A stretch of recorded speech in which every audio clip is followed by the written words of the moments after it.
नमस्कार, आप आर्यन खबर देख रहे हैं। मैं हूं परमवीर सिंह। केंद्र सरकार ने जातीय जनगणना कराने का फैसला लिया है, जिसके बाद बिहार की राजनीति पूरे सवाब पर नजर आ रही है। पक्ष और विपक्ष दोनों जातीय जनगणना का क्रेडिट लेने में लगे हुए हैं और आरोप प्रत्यारोप का भी दौर जारी है। इस बीच बिहार विधानसभा के नेता प्रतिपक्ष तेजस्वी यादव ने देश के प्रधानमंत्री नरेंद्र मोदी को पत्र लिखा है और पत्र लिखकर जातीय जनगणना पर अपने विचार व्यक्त किए हैं। साथ ही कुछ नई मांगे भी पीएम मोदी के सामने तेजस्वी यादव ने रखी है। तेजस्वी यादव ने यह पत्र सोशल मीडिया पर भी शेयर किया है और देखिए इस पत्र को कि तेजस्वी यादव ने इसमें क्या कुछ लिखा हुआ है। तेजस्वी ने पत्र में लिखा है कि देश भर में जाति जनगणना कराने की आपकी सरकार की हाल की घोषणा के बाद मैं आज आपको सतर्क आशावाद की भावना के साथ लिख रहा हूं। वर्षों से आपकी सरकार और एनडीए गठबंधन ने जाति जनगणना की मांग को विभाजनकारी और अनावश्यक बताकर खारिज कर दिया था। जब बिहार ने अपने संसाधनों से जाति सर्वेक्षण कराने की पहल की तो केंद्र सरकार और उसके शीर्ष कानून अधिकारी ने हर कदम पर बधाई खड़ी की। आपकी पार्टी के सहयोगियों ने इस तरह के डेटा संग्रह की आवश्यकता पर ही सवाल उठाया। अनेक प्रकार की फूहर और अशोभनीय टिप्पणियां की गई। आगे तेजस्वी ने लिखा कि आपका विलंबित निर्णय उन नागरिकों की मांगों की व्यापकता को स्वीकार करता है जिन्हें लंबे समय से हमारे समाज के हाशिए पर रखा गया है। बिहार के जाति सर्वेक्षण ने जिसमें पता चला कि ओबीसी और ईबीसी हमारे राज्य की आबादी का लगभग 63% हिस्सा है, यथास्थिति बनाए रखने के लिए फैलाए गए कई मिथकों को तोड़ दिया।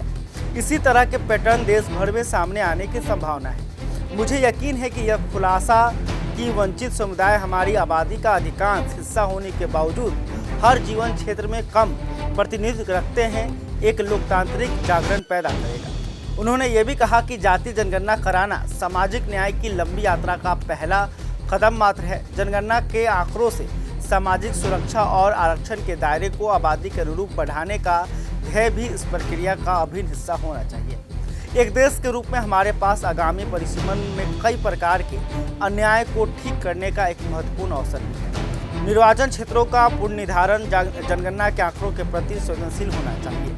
ओबीसी और ईबीसी का निर्णय लेने वाले संस्थानों में पर्याप्त राजनीतिक प्रतिनिधित्व के लिए विशेष प्रावधान किए जाने चाहिए। राज्य विधानसभाओं और भारत की संसद में अनुपातिक प्रतिनिधित्व के सिद्धांत के आधार पर इन वंचित समूहों को सम्मिलित किया जाना चाहिए।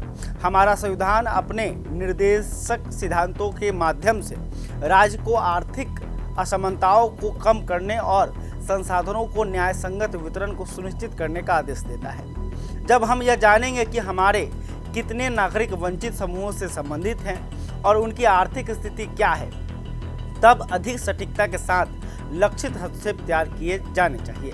निजी क्षेत्र जो सार्वजनिक संसाधनों का प्रमुख लाभार्थी रहा है, सामाजिक न्याय की आवश्यकताओं से अलग नहीं रह सकता।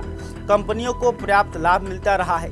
रियायती दरों पर जमीन, बिजली सब्सिडी, कर छूट, बुनियादी सुविधाएं और विभिन्न प्रकार का वित्तीय प्रोत्साहन, इसका बोझ करदाता के कंधे उठाते हैं। बदले में निजी उद्योग क्षेत्र से हमारे देश की सामाजिक संरचना को प्रतिबिंबित करने की अपेक्षा करना पूरी तरह से उचित है। जाति जनगणना के संदर्भ में निजी क्षेत्र में समावेशिता और विविधता के बारे में खुली बातचीत होनी चाहिए। प्रधानमंत्री जी, आपकी सरकार अब एक ऐतिहासिक चौराहे पर खड़ी है। जाति जनगणना कराने का निर्णय हमारे देश की समानता की यात्रा में एक परिवर्तनकारी क्षण हो सकता है। हमारे पुरखों ने कई दशकों से इन आंकड़ों के संग्रह के लिए संघर्ष किया है, अतः इस निर्णय को अमली जामा पहनाने में भी विलंब नहीं होना चाहिए। एक दीगर सवाल ये भी है कि क्या डेटा का उपयोग प्रणालीगत सुधारों के लिए अप्रत्यक्ष रूप में किया जाएगा या यह कई पिछली आयोग रिपोर्टों की तरह धूल भरे अभिलेखागार तक ही सीमित रहेगा। बिहार के प्रतिनिधि के रूप में जहां जाति सर्वेक्षण ने जमीनी हकीकत के प्रति आंखें खोली है, मैं आपको सामाजिक परिवर्तन करने में रचनात्मक सहयोग का आश्वासन देता हूं। इस जनगणना के लिए संघर्ष करने वाले लाखों लोग न केवल डेटा बल्कि सम्मान, न केवल गणना बल्कि सशक्तिकरण की प्रतीक्षा कर रहे हैं।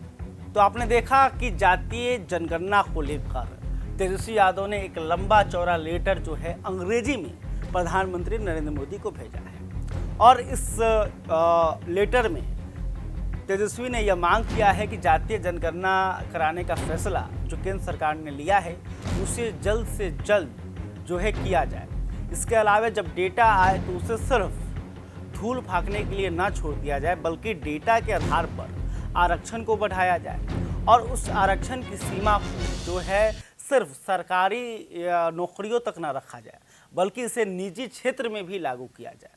तेजस्वी यादव का कहना है कि निजी कंपनियों को सरकार की तरफ से कई सहायता दी जाती हैं और इन क्षेत्रों में से जो है अधिक रोजगार पैदा हो रहे हैं, तो यहाँ पर भी आरक्षण लागू करने की ज़रूरत है। इसके अलावा तेजस्वी यादव ने कहा है कि इसी आंकड़े के अनुसार पर विधानसभा में सभी जातियों का बराबर प्रतिनिधित्व हो, इसका ख्याल रखा जाए। संसद में भी यही फार्मूला लागू हो। तेजस्वी यादव ने यह मांग नरेंद्र मोदी से की है। खैर, अभी तक आपने हमारे चैनल को सब्सक्राइब नहीं तुरंत कर लें। इस खबर को लेकर आप क्या सोचते हैं कमेंट करके बताइएगा। वीडियो फेसबुक पर देख रहे हैं तो हमारे पेज को भी लाइक कर लें। बहुत बहुत धन्यवाद।